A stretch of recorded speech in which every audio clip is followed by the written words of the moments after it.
Interview में सफलता पाने का सिर्फ एक ही तरीका है कि जो 70% फ्रीक्वेंटली आस्क्ड क्वेश्चंस पूछे जाते हैं उसकी तैयारी आप जबरदस्त तरीके से करिए।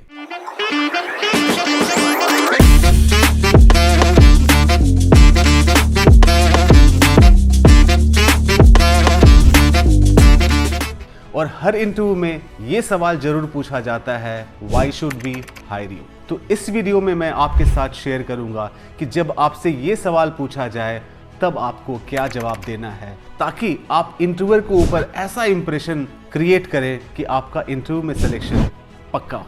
इस वीडियो को हम 4 पार्ट में डिवाइड करेंगे। सबसे पहले हम ये जानेंगे कि ये इंटरव्यू में ये सवाल क्यों पूछा जाता है, दूसरा क्या क्या गलतियां आपको नहीं करनी चाहिए, और तीसरा कि आप में क्या क्या प्रिपरेशन होनी चाहिए और किस तरीके से आप इस सवाल का जवाब दें ताकि इंटरव्यूअर के ऊपर बहुत ही अच्छा इम्पैक्ट हो और आपकी सिलेक्शन गारंटीड हो। और लास्ट में मैं आपको 4 से 5 सैंपल आंसर्स दूंगा जो कि आप उसको एक रेफरेंस की तरह यूज कर सकते हैं और इंटरव्यू में उसको आर्टिकुलेट कर सकते हैं। तो आइए सबसे पहले जानते हैं कि ये इंटरव्यूअर ये सवाल क्यों पूछता है। ये सवाल आपको 2 तरीके से पूछे जा सकते हैं। पहला, why should we hire you, एक बहुत डायरेक्ट सवाल हो सकता है, और दूसरा, why do you think that you have the qualities which others don't have, और why do you think you are the best person for this job.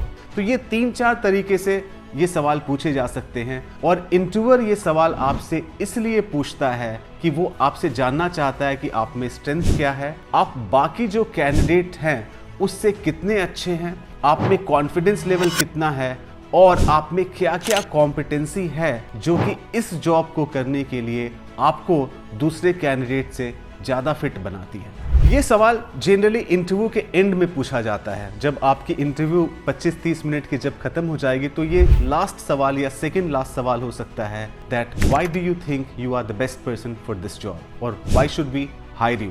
इसमें आपको 3-4 गलतियां बिल्कुल नहीं करनी चाहिए। पहला, एरोगेंट होना। ये जनरली उनके साथ होता है जो जॉब में होते हैं, और जॉब में होते होते अगर आप दूसरी नौकरी ढूंढ रहे हैं तो आप में थोड़ी एरोगेंसी आ जाती है क्योंकि you are not so desperate. ये डेस्परेशन या ये एरोगेंस आपके आंसर में नहीं आना चाहिए। फॉर एग्जाम्पल, आपको ये नहीं बोलना चाहिए, I am not very desperate, I am in a job, so I need this job as much as you need मी।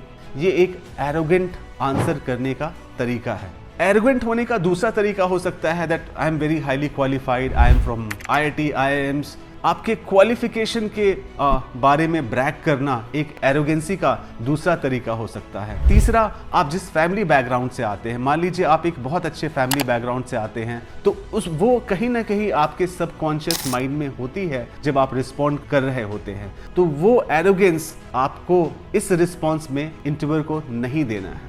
दूसरी गलती जो आपको नहीं करनी है कि आपके अचीवमेंट को बहुत बढ़ा चढ़ा के बोलना नहीं। आपको अचीवमेंट उतना ही बोलना है जो कि आप में है और आप फील करते हैं कि इस जॉब को करने के लिए आप दूसरे कैंडिडेट से ज़्यादा काबिल हैं।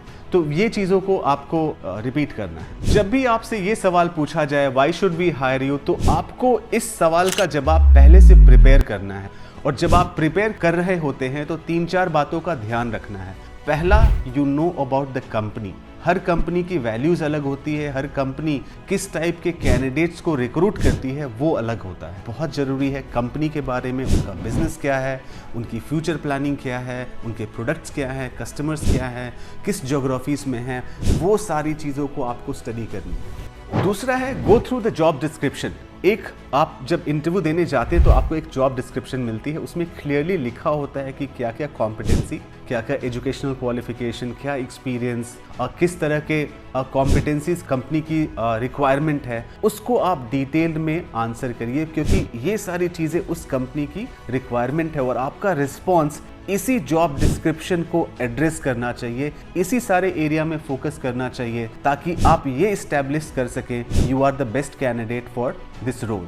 तीसरा, नोट डाउन योर अकॉम्प्लिशमेंट, जो भी आपकी अचीवमेंट है, वेदर एजुकेशन अचीवमेंट है, प्रोजेक्ट की अचीवमेंट है, प्रीवियस जॉब में अचीवमेंट है, अगर आप फ्रेशर हैं, कॉलेज में पढ़ रहे हैं तो आपने बहुत सारे एक्स्ट्रा करिकुलर एक्टिविटी किए होंगे, उसकी आप एक लिस्ट बनाइए और जो जो बुलेट पॉइंट्स में वो होने चाहिए। और उस बुलेट पॉइंट में, बिकॉज यहाँ पे आपको आंसर बहुत शॉर्ट करना है, तो सिर्फ वो पॉइंट पे ही आप फोकस करिए जो कि जॉब डिस्क्रिप्शन में मेंशन्ड है और उस कंपनी के द्वारा रिक्वायर्ड है। So make those bullet points and then you practice the response, practice the answer. आप कैसे रिस्पॉन्ड करेंगे, बिकॉज ये 2 मिनट में आप एक लास्टिंग इंप्रेशन क्रिएट कर सकते हैं और इस 2 मिनट में ही डिसाइड हो जाएगा कि आप दूसरे कैंडिडेट से अच्छे हैं या फिर कोई दूसरा कैंडिडेट आपसे अच्छा है। हमेशा जो आपका रिस्पॉन्स होता है वो बहुत ही क्लैरिटी और कॉन्फिडेंस के साथ दीजिए।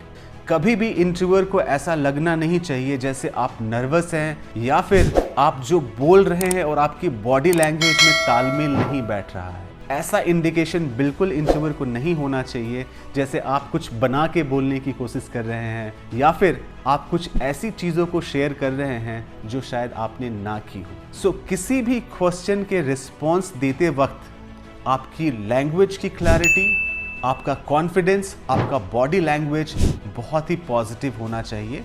और एट द सेम टाइम आपको ये भी इंश्योर करना है कि चॉइस ऑफ वर्ड्स आपके अच्छे हों ताकि हर वर्ड इंटरव्यूअर के ऊपर एक डीप इम्पैक्ट करे और आपका सिलेक्शन कुछ हद तक कंफर्म हो जाए और आप एक बहुत अच्छा इंप्रेशन बाकी सारे कैंडिडेट्स की तुलना में बना सकें।